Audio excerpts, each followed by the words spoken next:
The following discussion is intended to provide a perspective and is not intended as professional advice.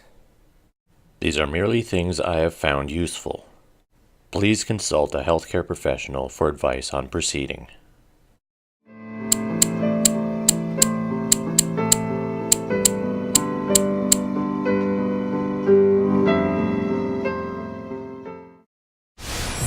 Hi, and welcome to the After Abuse episode that deals with myths and truths about abuse.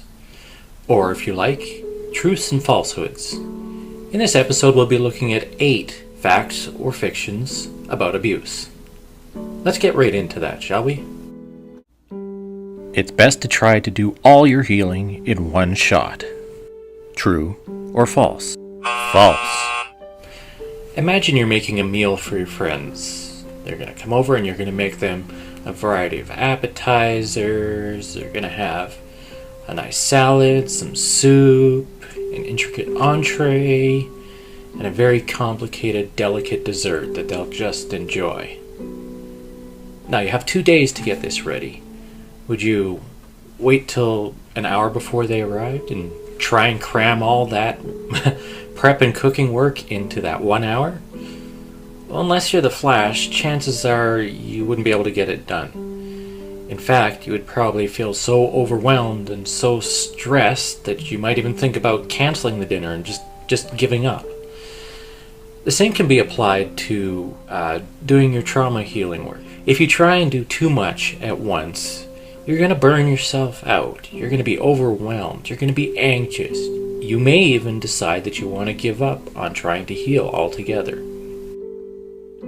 A perceived step back is often a crucial step in moving forward. True or false? True. In science, a failure is often referred to as an unexpected result. Not because failure looks bad on a report to investors, but because unexpected results often lead to unexpected discoveries, like the microwave, the slinky, or even the pacemaker, to name a few. When you're working to move past your trauma, negative reactions are to be expected. In fact, it's often a sign that you're moving in the right direction. Although if the reaction is destructive or in an other way harmful to yourself, then you might want to, work on an adjustment on how you approach whatever it was that you were doing that triggered this response. It's okay to take a temporary break from your healing exercises if you are feeling overwhelmed. True or false? True. Absolutely. You are in control of your healing. If you're feeling overwhelmed and you feel that you need to take a temporary break, all the power to you. That's your choice. You really don't want to burn yourself out or re-traumatize yourself by pushing yourself too far. One important thing is be sure not berate yourself for taking a break. There's no shame in it. Even if, let's say you're in a support group and Johnny 356 had similar trauma to you, and he's here, and you're here. Forget him. It's all about you. You were here before. Now you're here. That's all that's important. I was really hard on myself during that time because I wanted to be further along, and I would compare myself to other survivors or other men who were in this journey, and I saw that they were doing well or seemingly doing well. Mm-hmm. And then I was very hard on myself. So I would tell a survivor who's starting this process to be easy on yourself, because it does take a ton of time. It does take a ton of self-reflection and introspection, and you need to look at yourself and kind of be in those moments and those feelings.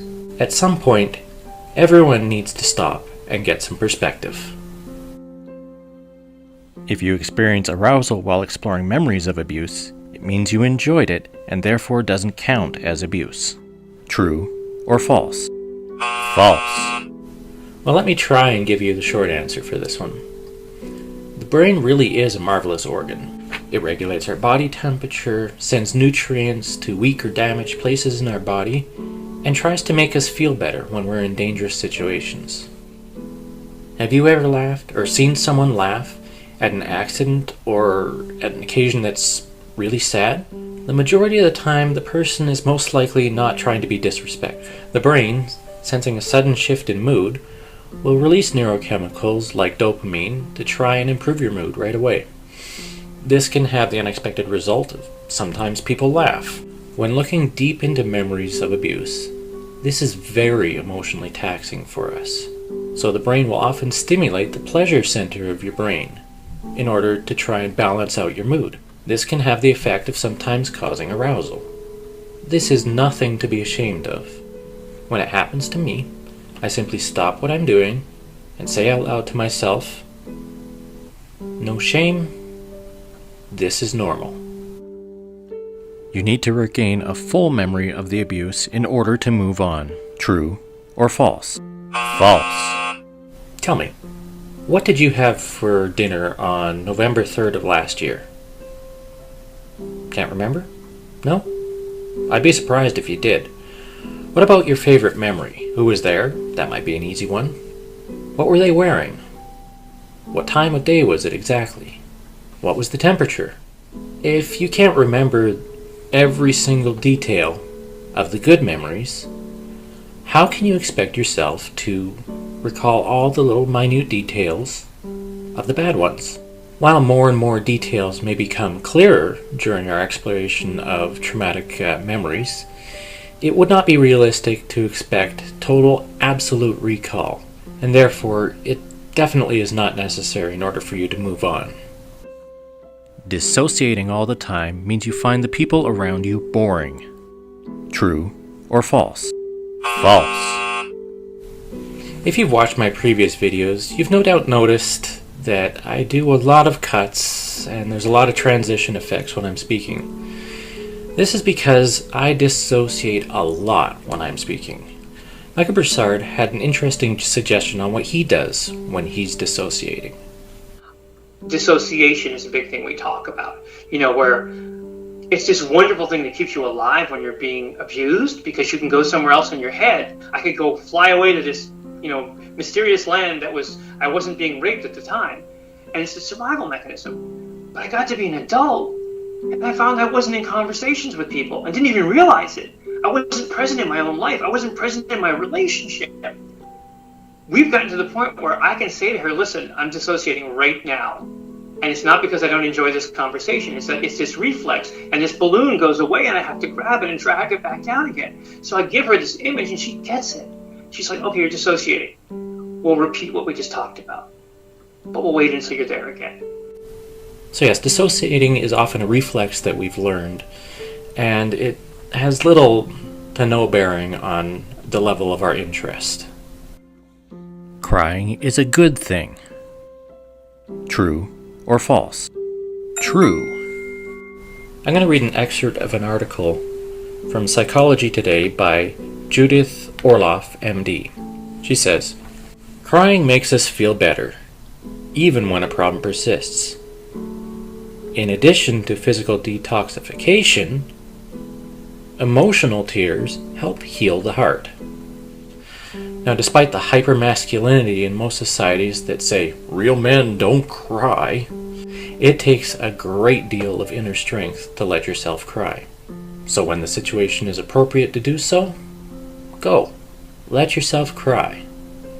And then smile at your inner strength. That's all for today's episode. Next week's episode will be the interview with Jason Lee. Have a good day and take care of yourself. If you're looking for resources on helping yourself or someone else who has gone through abuse, you can visit rain.org. Or for resources specifically for men, go to oneinsix.org. If you're struggling with thoughts of suicide, please call one of the numbers in your area on the screen.